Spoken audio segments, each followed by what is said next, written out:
რას ამბობენ ფეხბურთის ლეგენდები კვარაცხელიაზე? მამარდა ლივერპულს ათადარიგოს კამისთვის უნდა.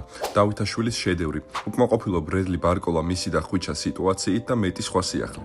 არსენალთან ჩატარებული პირველი ნახევარფინალური მატჩის შემდეგ, სადაც ხვიჩა კვარაცხელიამ დემბელეს საგოლე პასი გაუკეთა და მატჩის ერთადერთ გოლში მიიღო მონაწილეობა, ფეხბურთის არაერთი ლეგენდა ქართულ შემტევზე საქებარი სიტყვებით ალაპარაკდა. დელ პიეროს განცხადება: ხვიჩამ ცველს არ აძლევს იმის დროს, რომ გაიგოს რა ხდება, რას აკეთებს და სად არის.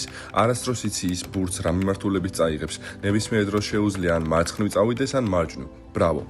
კვარა ყურადღების მიღმა ჩემპიონთა ლიგის სამ სხვადასხვა გუნდთან ერთად გამარჯვებულს, კლარენს ზეედორსაც არ დაუტოვებია. ხვიჩა კვარაცხელია განსაკუთრებული ტალანტია. მან ტიმბერი მოედნიდან უბრალოდ გააქრო. კომპლიმენტები არ დაიშურა არც ფაბიო კაპელომ, რომელმაც შემდეგი განცხადება გააკეთა. არსენალთან მატჩი საუკეთესო კვარაცხელია იყო. ამდენი სირბილი და ასეთი მონდომება მისგან სპალეტის ნაპოლიშიც კი არ მინახავს. მან ჩემზე დიდი შთაბეჭდილება მოახდინა. ქართველზე ისაუბრა ლიზა რაზუმაც, რიო ფერდინანდოც და კიდევ რამდენიმე სხვა საფეხბურთო ლეგენდამ. მოკლედ, ჩემპიონთა ლიგაზე მიღწეული წარმატება დიდ როლს თამაშობს ფეხბურთელის სახელის გათქმაში და ამას კვარა მშვენივრად აკეთებს და ფინალისგან ერთ ნაბიჯშიცაა. არსენალთან მეორე შეხვედრას, რომელსაც PSG სახლში ჩაატარებს, გუნდს უსმან დემბელე დააკლდება, რაც იმის ვარაუდით საფუძველს გვაძლევს, რომ ცხრიანის პოზიციაზე სწორედ კვარას ვიხილავთ. PSG-ზე გავაგრძელოთ საუბარი და ბრედლი ბარკოლას უკმაყოფილებას შევეხოთ. იქამდე კი დავალაიქოთ ვიდეო 5000 გამომწერზე ავედით, რისთვისაც დიდ მადლობას გეტყვით, ვისაც არ გაქვთ გამოწერილი არხი, კი გთხოვთ თქვენც გამოიწეროთ. მოკლედ, დღეს კვარა ლუის ენრიკეს გუნდის ერთ-ერთი ლიდერია, თუმცა PSG-ში არის ფეხბურთელი, რომლისთვისაც ქართველი შემტევის წარმატება თლად გასახარი ვერ იქნება. საუბარი ბრედლი ბარკოლაზეა, რომელიც მარცხენა ფლანგზე კვარას უშუალო კონკურენტია. ფრანგული მედია მის ემოციურ მდგომარეობაზე ამახვილებს ყურადღებას. ბრედლი ბარკოლას არაერთგვაროვანი სეზონი გამოუვიდა. ევრო 2024-ზე საფრანგეთის ეროვნული ნაკრების შემადგენლობაში გამოსვლით ფრთაშესხმულმა გარემარმა PSG-სთან ერთად საკლუბო სეზონის პირველი ნაწილი დიდებულად ჩაატარა, მაგრამ იანვარში კლუბში ხვიჩა კვარაცხელიას მოსვლის შემდეგ მისი თამაში გაუარესდა. ბარკოლა ვერ ხვდებოდა რატომ მოიყვანა კლუბის ხელმძღვანელობა მის პოზიციაზე მოთამაშე ქართველი, თავად ის კი გააწესა ფლანგზე, სადაც არც თუ ეფექტიანია. ვითარების შეცვლის მიზეზად კონკურენციის დასახელება შეიძლება.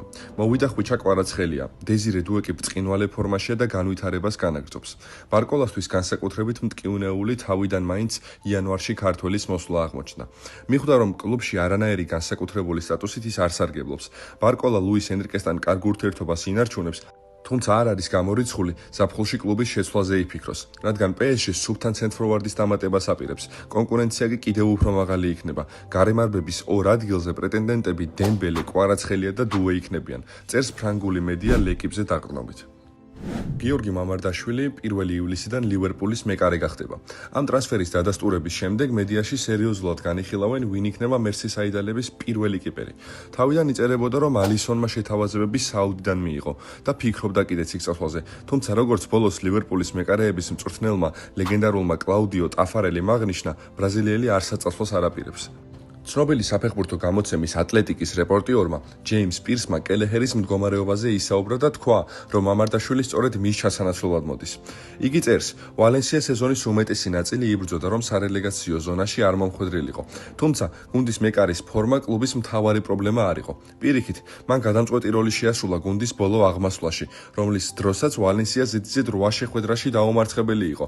ბოლო 7 მატჩში კი მხოლოდ 5 გოლი გაუშვა. გასულ ზაფხულში საუდის არაბეთის კლუბების წინადადებების დაბლოკვის შემდეგ ალისონმა დიდი როლი შეასრულა ლივერპულის ტიტულის მოპოვებაში და არსაწასვლას არ აპირებს. ეს გასულ კვირას გახდა ცნობილი, როცა ტოტენჰემის დამარცხების შემდეგ ლივერპულის მეკარეების მწვრთნელმა კლაუდიო ტაფარელიმ ESPN ბრაზილს უთხრა: "ვიცოდი, საუდის არაბეთიდან წამოსული ტალღის შესახებ, რომელსაც დიდი შესაძლებლობები მოჰყვებოდა ძალიან კარგი შეთავაზებებით, მაგრამ ალისონი ყოველთვის ამას იძახის.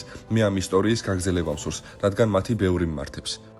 ალისონს ლივერპულთან უდევს კონტრაქტი, რომლის მიხედვითაც წითლებს შეუძლიათ მას 1 წლით 2027 წლამდე გაუხანგრძლივონ. კელეჰერი, რომელსაც კონტრაქტის მიხედვით გუნდთან მხოლოდ 1 წელი აკავშირებს, არ მალავს, რომ ძირითადში სურს თამაში. მოლოდინი არის ის, რომ საათარიგო მეკარე კევინ კელეჰერი ლივერპულს საფხულში დატოვებს, მამარდაშვილი კი მის ადგილს დაიკავებს. კომენტარებში დაწერეთ და ვიმსჯელოთ, რამდენად სწორი იყო მამარდას ნაბიჯი და რამდენად სწორია ლივერპულის ნაბიჯი, რომ გადაიხადეს ასეთი ფული მეკარეში, იმისთვის რომ იყოს სკამზე. გადავიდეთ კიდევ ერთ ქართველზე. ზურიკო დავითაშვილი ზედიზედ 2 თამაშია ლიგა 1-ში შედევრს ქმნის. თუმცა ეს არ არის საკმარისი იმისთვის, რომ სენტ-ეტიენმა უმაღლეს დივიზიონში ადგილი შეინარჩუნოს. ბოლო თამაში მათ 1-3 მონაკოსთან დათმეს, სადაც ქართველის საჯარიმოს გარედან გასროლა გუნდს ქულის მოპოვებაში ვერ დაეხმარა, მაგრამ მათ ლიგაში დარჩენის თეორიული შანსები ჯერ კიდევ აქვთ. სენტ-ეტიენის რიგებში ყველაზე მაღალი შეფასება 7.3 სწორედ დავითაშვილს ჰქონდა, რომელსაც ლიგა 1-ის 31 ტურში 9 გოლი და 7 საგოლე პასი მოუგროვდა. აღსანიშნავია ისიც, რომ ამ 9 გოლიდან ზურიკომ 4 საჯარიმოს გარედან გაიტანა და ამ მაჩვენებლით ლიგა 1-ის მიმდინარე სეზონში საუკეთესოა. 4 გოლი საჯარიმოს გარედან ამ სეზონში არავის გაუტანია. ჩემპიონთა ლიგის მეორე ნახევარფინალური შეხვედრა ბარსელონასა და ინტერს შორის მონჟუიკზე ჩატარდა და სეზონის კი არა, ზოგადად ტურნირის ერთ-ერთი საუკეთესო თამაში იყო. 30-ე წამზე ქუსლით გატანილი გოლით რომ ანგარიში გაიხსნება, 17 წლის ბიჭი რომ სოლო შედევრს შექმნის და ბოლო გოლი 30 მეტრიდან გავა, რაღაც განსაკუთრებულთან გვაქვს საქმე. ბარსამ არაერთხელ აჩვენა ამ სეზონში, რომ მათთვის ანგარიში ჩამორჩენა არაფერს ნიშნავს. თუმცა აღსანიშნავია დაცვისა და ვოისეხ შესნის გამუდმებით არასტაბილურობა. 3-3 ბარსელონაში რა თქმა უნდა ინტერისთვის უფრო ხელსაყრელი ანგარიშია და თუ აქამდე ფავორიტად მაინც ბარსელონა ითვლებოდა, ახლა ვითარება რადიკალურად შეიცვალა. პირველ შეხვედრაში მიღებული დაზიანების გამო საპასუხო შეხვედრას ორივე გუნდის უმნიშვნელოვანესი ფეხბურთელები, ლაუტარო მარტინესი და ჟულ კუნდე გამოტოვებენ. ჩვენ მხოლოდ იმის თქმა შეგვიძლია, რომ გინდ მოგწონდეთ ჩემპიონთა ლიგის განახლებული ფორმატი და გინდ არა, ტურნირი უკვე ძალიან მაგარი გამოვიდა. განსაკუთრებით მაგარი გამოვიდა ჩვენთვის, ქართველებისთვის, რადგან შანსია, რომ ხვიჩა კვარაცხელიამ, რომელიც ნახევარი ფეხით უკვე ფინალშია, საერთოდ მოიგოს ყველაზე პრესტიჟული ევროპული ტიტული ფეხბურთში. ეს ვიდეო ამით დასასრულს მიუახლოვდა. თქვენ კი გამოიწერეთ ლაინსმენის არხი, ჩართით ზარისხილაკი, რომ მეტი ასეთი ვიდეო ნახოთ და დაალაიქეთ ეს ვიდეო, რომ ავიდეთ 1000, 1500 ან 2000 ლაიქს.